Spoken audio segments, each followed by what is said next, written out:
Good evening and welcome to NTD News. I'm Stephanie Cox. Here are today's top stories. A few top lawmakers have gained access to classified documents found at President Biden and former President Trump's homes. What they did to pressure the Justice Department, which refused to turn over the documents at first. The Manhattan District Attorney and House Republicans are at odds over Trump's prosecution. The DA is filing a lawsuit to stop a subpoena. Several countries named in the leaked Pentagon documents say they're not accurate. How the U.S. is managing foreign relations and the latest on who leaked the documents. Updates on the Kentucky bank shooting. Police reveal a possible motive and details about the shooting. And one of the expelled Tennessee Democrats returns to the State House. This comes as the governor calls for a so-called red flag bill on gun control.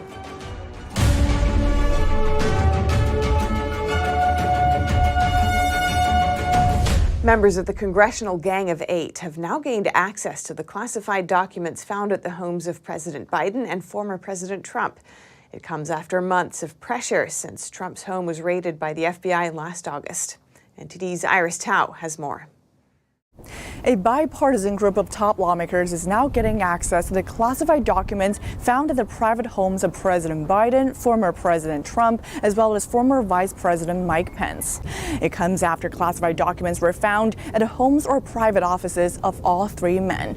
Lawmakers have been pressing for months now to get access to those documents, with some senators even threatening to block funding to the Justice Department in recent weeks. And it's not just Republicans. Some Democrats are also increasingly voicing frustration over what they call a lack of transparency on this matter. Watch.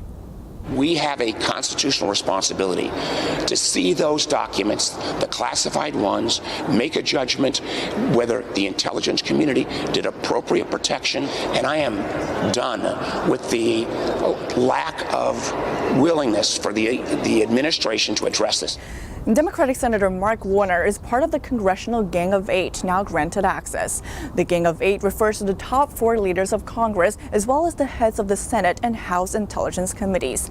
But before this, the Justice Department had initially rejected the committee's request to turn over the documents. And Attorney General Merrick Garland said last month that the department was trying to reach a balance. We do have to balance the concerns of ongoing criminal investigations. But we also well recognize the oversight responsibilities and obligations of the committee. The lawmakers insist they're not trying to obtain details of the investigations. Instead, they say they're trying to look into the national security fallout of classified documents not being stored properly. Reporting from Washington, D.C., Iris Tao, NTD News. And documents obtained by America First Legal Foundation suggest that the Biden White House was involved in the FBI raid on Trump's Florida home. A senior counselor at the foundation said it appears that either the DOJ or the FBI initiated an unusual request for access to the records at Mar-a-Lago. NTD's Arlene Richards has more details. Since August 2022, legal watchdog America First Legal has been conducting a Freedom of Information Act investigation of the raid on former President Trump's Mar-a-Lago residence. A key component of the investigation has been to obtain communications from the National Archives and Records Administration relating to the 15 boxes of records that were maintained at Mar-a-Lago. In a press release published on Monday, the AFL provided an internal email exchange at the archives, which appears to be discussing arrangements made with the White House for access to the Trump records through a special access request. AFL senior counselor Reed Rubenstein explains how the request works. Typically, it refers to a request by an incoming or a current president for access to ministerial or procedural records from a prior administration. Things like, for example, ethics policies or other things of that nature. He said it was previously reported that the FBI obtained access to the records after the Archives Office of Inspector General referred the case to them. But at no time did the archives or anybody else affiliated with this matter or process say that there had been a request from the White House for the former president's records, and that the FBI was acting pursuant to or in response to such a request. Rubenstein said he doesn't know who actually made the request, but we certainly have enough evidence to support the notion that there is a highly politicized Department of Justice that works very closely with elected officials in the Congress, and it works very closely with appointed officials in the Biden White House. as a result of this new finding, the AFL is now demanding that the archives turn over records related to the White House's involvement in the Mar-a-Lago raid. We reached out to the DOJ, the National Archives, and the White House for comment, but did not receive a response by airtime. Arlene Richards, NTD News.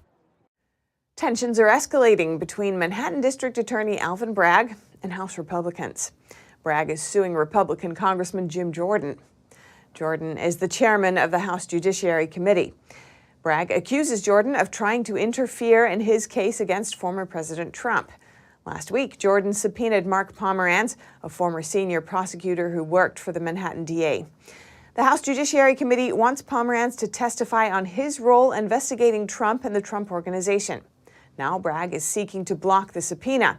In a statement, Bragg called the subpoena, quote, an unconstitutional attempt to undermine an ongoing New York felony criminal prosecution and investigation. House Republicans say they believe this prosecution of Trump is politically motivated. They're planning to hold a hearing in New York City on Bragg's policies next week. The lawmakers argue that Trump is being prosecuted while violent crime is not. And more details revealed on the Kentucky bank shooting.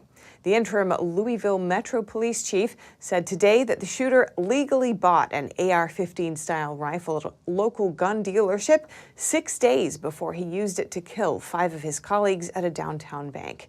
NTD's Jeremy Sandberg has more on what's known so far. Authorities say the shooter started killing colleagues at a morning meeting around 8:30 a.m. before the bank opened to the public. Police say 4 employees were initially killed in the attack. Another passed away from her injuries Monday night after undergoing multiple surgeries, bringing the death toll up to 5. That left 8 injured, including 2 police officers. 1 was shot in the head during the shootout. That officer is 26-year-old rookie Nicholas Wilt. He's in critical but stable condition after having brain surgery. Wilt was new to the force, graduating from the police academy late last month. Police say the shooter is dead, but are still trying to confirm if he was killed by officers or a self-inflicted gunshot wound. The shooting was live-streamed on Instagram and has since been taken down. Police identified the suspect as 23-year-old Connor Sturgeon. His LinkedIn page says he worked at the bank as an intern for 3 summers from 2018 to 2020. His profile says he became a full-time employee as a portfolio banker in 2022. A law enforcement official says Sturgeon learned he was going to be fired and wrote a note to his parents and a friend about his intentions to shoot at the bank. It's not yet clear if the note was seen before or after the shooting. The suspect's home in Louisville was searched after the attack. Officials say an AR-15 style rifle was used in the shooting. The White House repeated its calls for more gun control Monday night. We need to act, and we need Republicans to show some courage, Republicans in Congress. President Biden's gun control wish list includes banning so-called assault weapons in high-capacity magazines, laws requiring safe storage of firearms, background checks for all gun sales, and the elimination of gun manufacturers' immunity from liability. Jeremy Sandberg, NTD News. And over in Tennessee, one of the Democratic lawmakers expelled last week has returned to the state house. Gun control measures continue to be a main focus of the Tennessee legislature. Democratic lawmaker Justin Jones was sworn back into the Tennessee State House just 4 days after being expelled with fellow Democrat Justin Pearson. The City Council of Nashville, which Jones represents, voted unanimously on Monday to reinstate him. The lawmaker is now calling for the Tennessee House Speaker, a Republican, to resign. Jones said he will also continue to call for gun control measures. Tennessee Governor Bill Lee, a Republican, is also speaking out. He's calling on lawmakers to pass a so-called red flag law and said he would sign an executive order to strengthen background checks for gun buyers. The other expelled lawmaker, Pearson, could also get reinstated when the Shelby County Commission meets tomorrow. And several countries are now speaking out about the leaked documents that appear to be from the Pentagon. They're saying the information in the documents isn't true. NTD's Jason Perry has the details. We don't know how big or how bad it can get. I mean, U.S. national security agencies are assessing the damage to relations with allies and other countries after what appears to be classified documents from the Pentagon leaked online. For example, one of the documents classified as top secret says Egyptian officers were planning to provide 40,000 rockets to Russia. Former Defense Secretary Mark Esper said that Egypt used to buy weapons from Russia. Because we give them over $1 billion a year in assistance, and to see them turn around and then use their own currency to buy Russian arms was troubling for me. And this is just another example of a so-called partner dealing with the Russians. Now, we don't know whether it's true or not, so we need to get to the bottom of that, and I think this will be an oversight question for Congress. A senior Egyptian official denied the allegations, according to Egyptian state-affiliated media. And Britain's Ministry of Defense gave a statement on Tuesday. They said there was a serious level of inaccuracy contained in the documents. And another country the U.S. was allegedly spying on is South Korea. Defense Secretary Lloyd Austin recently spoke with South Korea's Defense Minister Lee Jong-suk, according to a Pentagon official. South Korea's Deputy National Security Advisor said this about their meeting.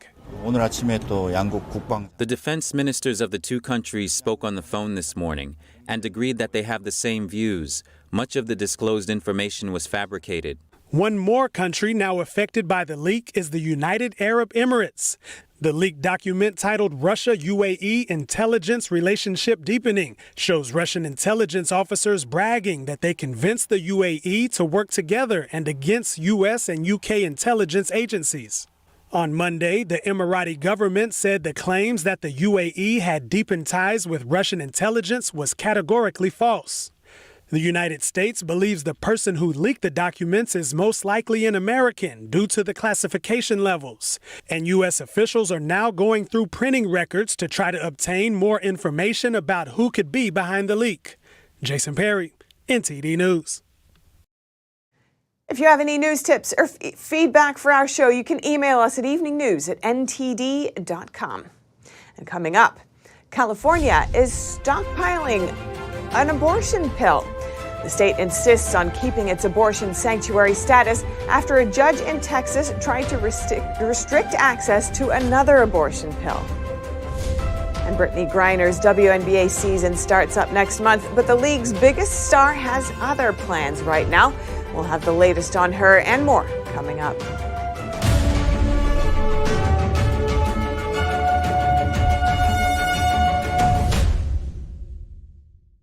Henry Repeating Arms manufactures a line of classic American-made rifles and shotguns. With over 200 models to choose from and a wide variety of finishes and calibers, there's a Henry that's right for you. Every purchase is backed by our lifetime warranty and award-winning customer service. We invite you to order a copy of our free catalog and decals. Simply call the number on your screen or visit henryusa.com. That's henryusa.com. Attention Medicare beneficiaries worried about COVID-19. COVID-19 tests are now covered by Medicare Part B. It's true. That's right. Just call the number on your screen and AchieveDX will ship you your rapid COVID test at no cost straight to your home. These easy-to-use FDA EUA authorized tests will give you results in 15 minutes. Even if you have a Medicare Advantage plan, you can have these tests delivered to your home at no cost to you, and the shipping is free. Call 1-800-474-5302. That's 1-800-474-5302. Call now.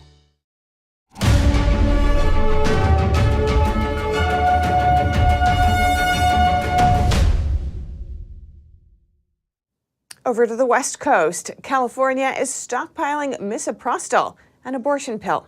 The move comes after a U.S. district judge in Texas ordered the FDA to pause approval of mifepristone, another abortion pill.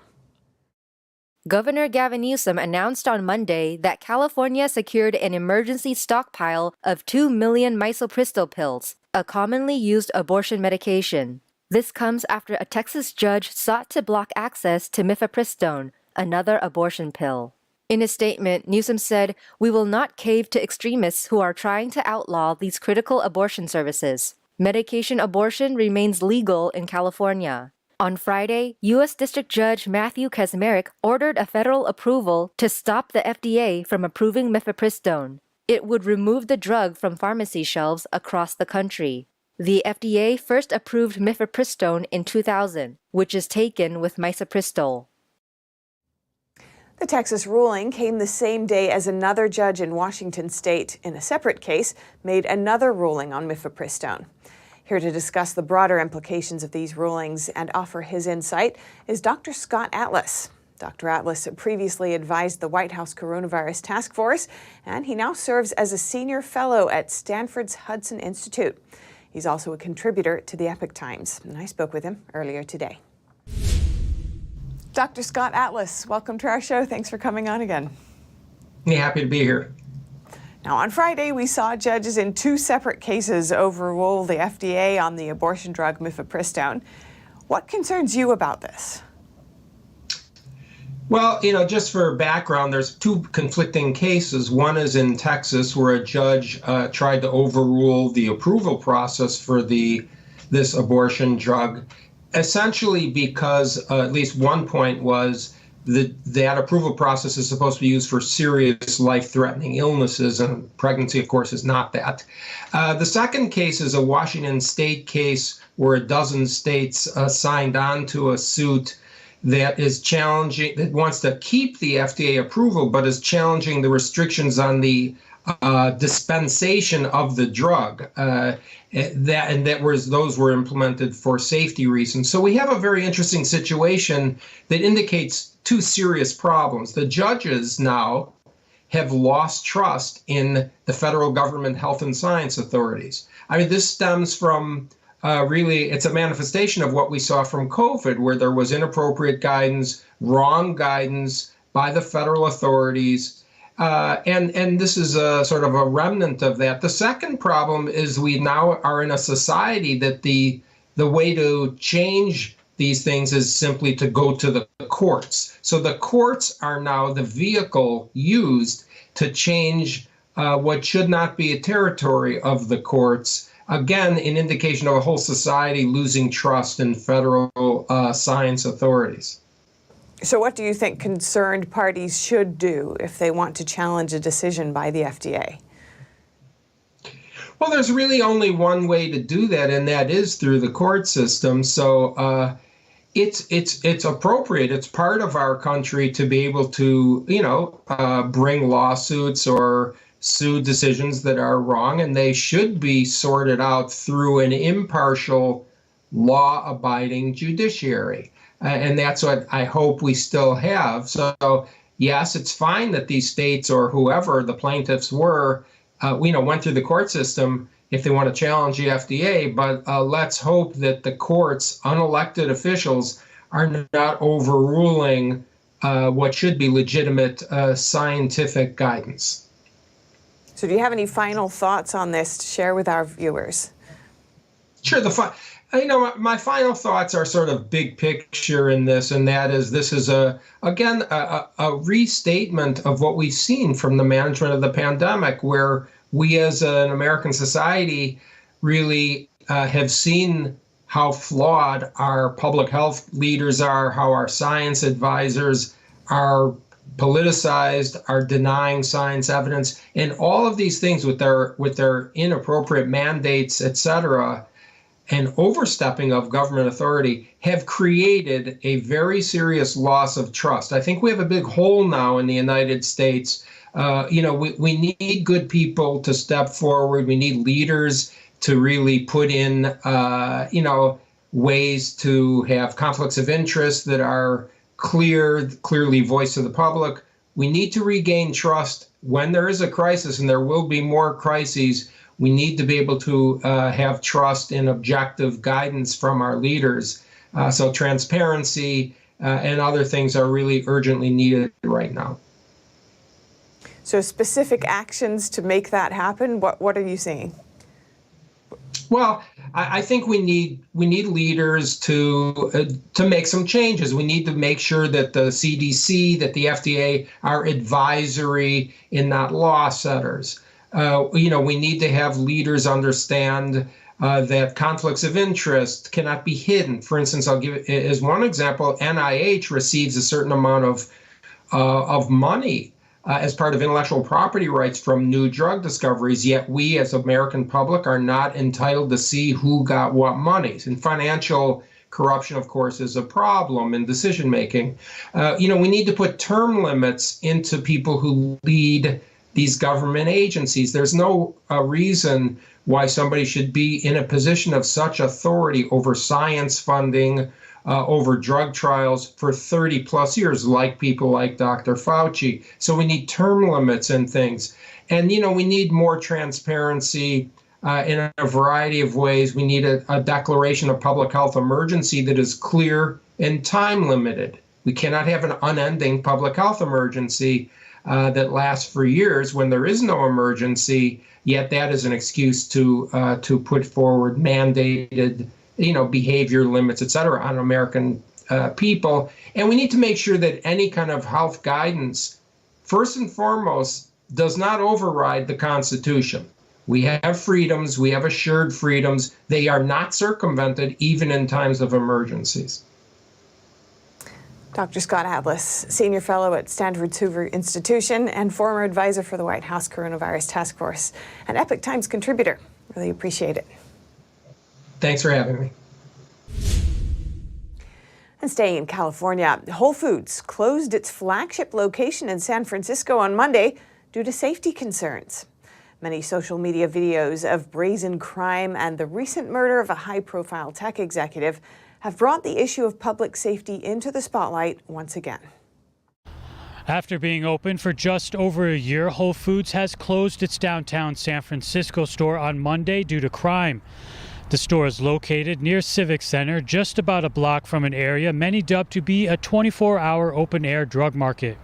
The SF Standard reported that a Whole Foods spokesperson said the closing isn't a permanent decision, and that, quote, if we feel we can ensure the safety of our team members in the store, we will evaluate a reopening. The closing comes less than a week after tech founder Bob Lee was found stabbed and murdered, and brings up issues of crime and safety in the city. San Francisco Supervisor Matt Dorsey, whose district includes the area of the Whole Foods, tweeted that he is disappointed but sadly unsurprised about the news. He said, quote, our neighborhood waited a long time for this supermarket, but we're also well aware of problems they've experienced with drug-related retail theft, adjacent drug markets, and the many safety issues related to them. He added he's working on legislation with Supervisor Catherine Stephanie to get the San Francisco police fully staffed within 5 years. Jason Blair, NTD News, San Francisco.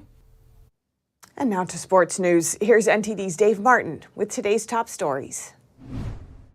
Thank you, Steph. After just a week and a half of play, the new baseball rules seem to be working as the average game time is down more than half an hour from last season.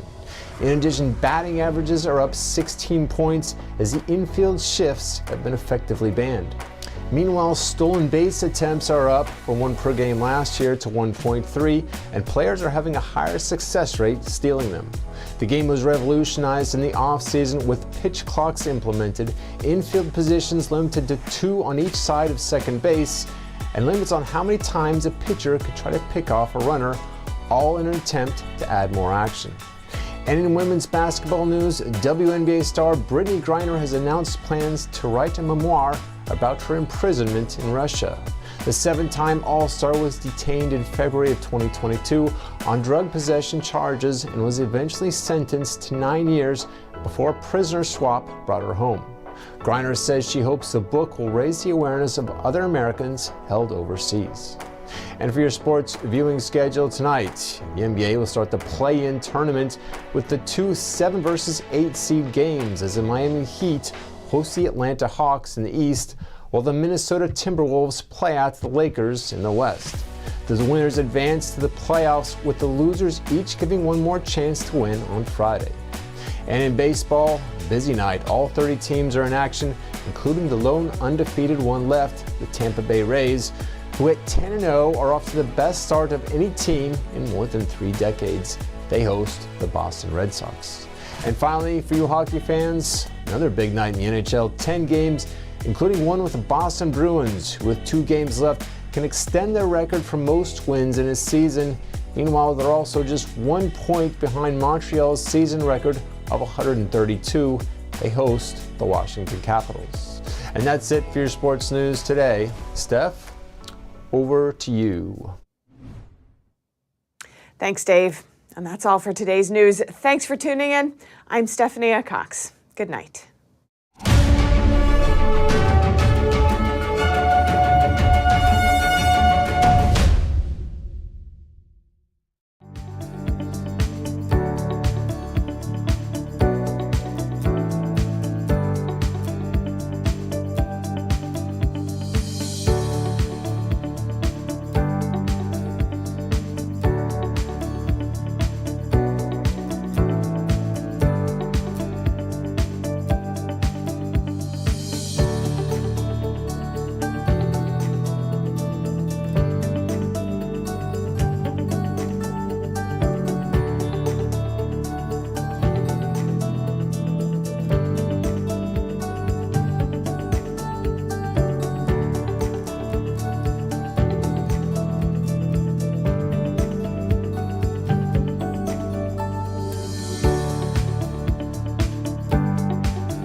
Thanks for watching us on YouTube. Did you know YouTube only keeps selective videos on its platform? So if you want to make sure you get the full picture, just subscribe to our newsletter.